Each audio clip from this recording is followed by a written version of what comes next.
CTET की मैंने बहुत अच्छी तैयारी कर ली लेकिन अच्छे नंबर नहीं आए, या प्रैक्टिस बना रहे हैं, पढ़ते तो लगता है कि सब कुछ पढ़ा हुआ है, लेकिन जब क्वेश्चन करते हैं तो नंबर नहीं आते।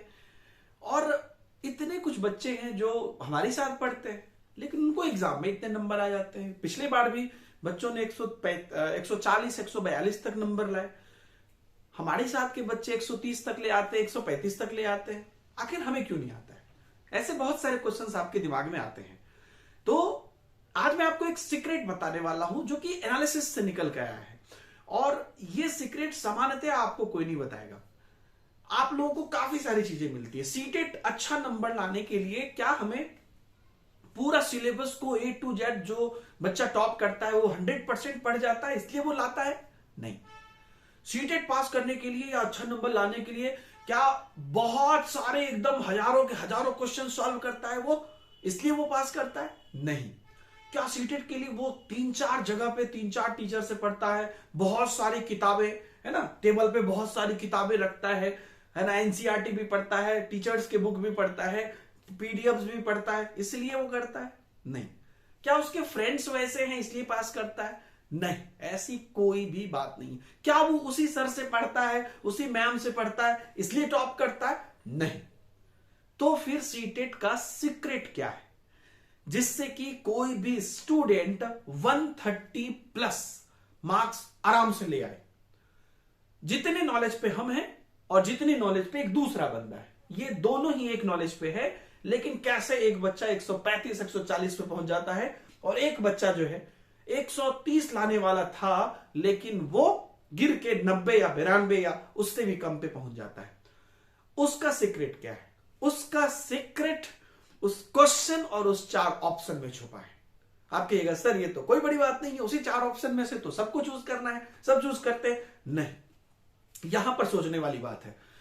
जो टॉपर होते हैं वो पहले से इस चीज को दिमाग में बिठा लेते हैं कि ये मेरे लिए जो ऑब्जेक्टिव क्वेश्चन है ये मेरे लिए दुनिया का सबसे इजी एग्जाम होगा। क्यों? क्योंकि अगर सब्जेक्टिव होता, अगर लिखना होता और कुछ करना होता तो मुझे याद नहीं रहता, तो मेरे पास कोई चारा नहीं रहता। लेकिन यहां पर मुझे कुछ भी एक्चुअल में सामान्यतया 90% याद करके रट के जाने की जरूरत नहीं है। क्यों? क्योंकि जो भी क्वेश्चन मुझे आएगा वो आंसर खुद ही बताएगा, क्योंकि उसमें से आपको 4 ऑप्शन है और उसी 4 ऑप्शन में से कोई एक आंसर होगा, तो आंसर वो खुद ही बताएगा ना। अगर मैं डायरेक्ट आपसे पूछ लेता हूं कि इसके बारे में बताएं, तो आपको तो पता होगा तो आप बताएंगे, या आप अपने संदर्भ में बताएंगे। लेकिन यहां पर कुछ उसी चीज की जरूरत ही नहीं है। तो टॉपर्स को यह बात पता होता है और इस चीज को लेकर वो अपने माइंडसेट को सबसे पहले बहुत पॉजिटिव, बहुत पैशन और बहुत एनर्जेटिक कर लेते हैं कि यहां पर मेरे लिए सबसे बड़ी खूबी यह है कि मुझे आंसर को, हर चीज के, पेडागोजी के और तरह तरह की चीजों के आंसर को लंबे लंबे क्वेश्चन की तरह रट के नहीं जाना है, वो मुझे आंसर खुद बताएगा। इसके बाद एक और सीक्रेट है, मेन जो है, जो बाकी बच्चों को नहीं पता है। या मैं सही बात बताऊं, मैं भी जब क्वेश्चन हल करता हूं तो मैं उसी सीक्रेट पे काम करता हूं। वो सीक्रेट क्या है कि वो मुझे आंसर बता रहा है लेकिन वो मेरे साथ एक गेम खेल रहा है। क्या गेम खेल रहा है कि लो, मैंने तुमको आंसर तो बताया, लेकिन बचपन में कहते हैं ना, बूझो तो जानो, है ना, यहां पे ये छुपा देते थे डम सराज, या अलग अलग गेम खेलते थे, ये था यार। तो आंसर तो मुझे बता रहा है लेकिन एक पहेली के साथ बता रहा है। वो पहेली क्या है कि आंसर है लेकिन मैं तुमको भटका भी रहा हूं। अब देखना है कि तुम भटकते हो कि नहीं भटकते हो। तो यहां पे हमें कैसे अटेम्प्ट करना है कि हम पूरा क्रैक कर लें। यहां पर अटेम्प्ट करने के लिए एक बड़ा जबरदस्त तरीका है। क्या है? आप जैसे देखिए, इसको एक एग्जांपल से, छोटे से एग्जांपल से समझते हैं। आप की सामान कोई चोरी हो गई और आपने अगर दिमाग में बिठा लिया कि फलाना जो पड़ोसी है वो, या कोई काम वाली आपके यहां आती है, या कोई भी तीसरा है, वही चुराया है, वो आपके दिमाग में ये बैठ गया। अब आपको अगर मैं बोलूं कि नहीं, या आपको और भी कोई लोग अगर हो सके कि चुरा सकता है, आपका उस पर ध्यान जाएगा? नहीं जाएगा। आपका बस ध्यान जाएगा हमेशा, चारों बगल आप सोचेंगे भी तो आप उसी पे सोचेंगे, है ना, कि यही नहीं, काम वाली ही चुराई होगी। जिस पर आपका ध्यान है आप उसी के बारे में सोचेंगे कि वही चुराई होगी। ऐसा होता है ना, है ना। एक सीरीज आई है क्राइम जस्टिस करके अमेजॉन प्राइम पे, उसमें बड़ी अच्छी बात बोला है कि एक बार जब आप किसी को मान लेते हैं कि यही क्रिमिनल है, तो आपकी सारी चीजें उसी को क्रिमिनल, आप जब कुछ इन्वेस्टिगेट भी करते हैं ना तो आपका दिमाग यही चलता है कि नहीं यही होगा, फिर आप बाकी चीजें धुंधली पड़ जाती है। सेम चीज आप एग्जाम में करते हैं। क्या करते हैं? जब आप ये मान लेते हैं कि ये ऑप्शन है, जैसे क्वेश्चन पढ़ा एक हार्मोन जगह और वो मान लिया कि यही ऑप्शन है, तो कहते सारी कायनात आपको वही ऑप्शन को सही करने में लग जाती है। बस यहीं पे आप गलती कर जाते हैं और टॉपर नहीं करते हैं। टॉपर उस लड़की की तरह है जो देखती सबको है लेकिन पास किसी के फटकने नहीं देती है, बहुत सेलेक्ट करने के बाद किसी से बात करती है।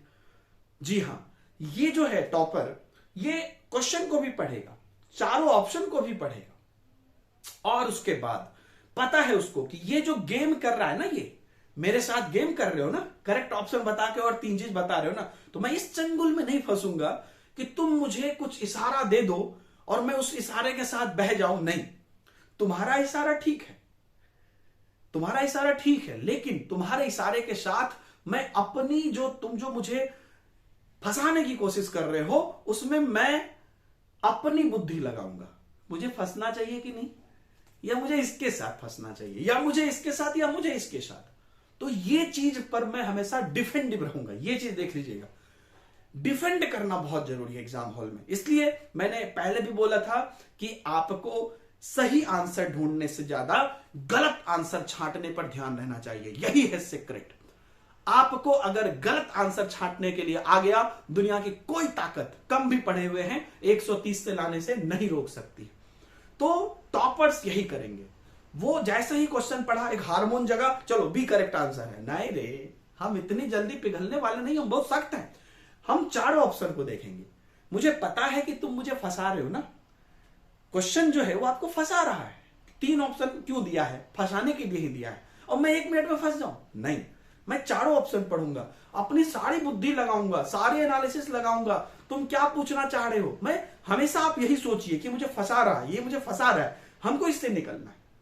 आप ये सोचिएगा कि ये क्वेश्चन आपका दोस्त है। नहीं, यहीं पर आप गलती कर जाते हैं। आपको लगता है क्वेश्चन आपका दोस्त है और अच्छी चीजें लेके चले आते हैं। नहीं, क्वेश्चन आपका दोस्त नहीं है, क्वेश्चन आपका सबसे बड़ा दुश्मन है। वो आपको फंसा रहा है।